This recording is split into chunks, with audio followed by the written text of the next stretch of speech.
Bagaimana kabel bawah laut dipasang? Pertama-tama, menggunakan kapal kabel laut khusus. Menarik kabel ke laut.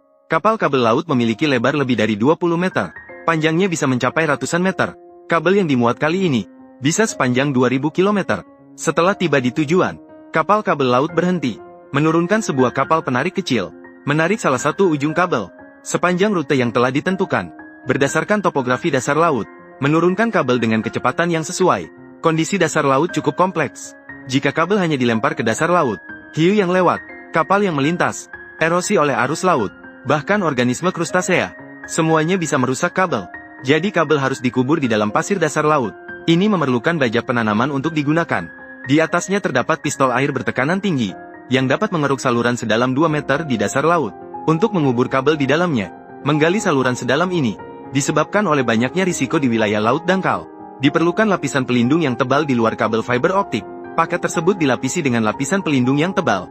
Pertama, kabel fiber optik dibungkus dengan lapisan tembaga atau aluminium. Kemudian ditambahkan beberapa lapisan kawat baja untuk meningkatkan kekuatan kabel. Lapisan terluar adalah lapisan material polimer polietilen. Tahan aus, tahan air, dan tahan korosi. Setelah dibungkus berlapis-lapis, kabel di wilayah laut dangkal mungkin sebesar lengan. Setelah kabel ditanam di dalam pasir, pasir perlu diisi kembali untuk melindungi kabel.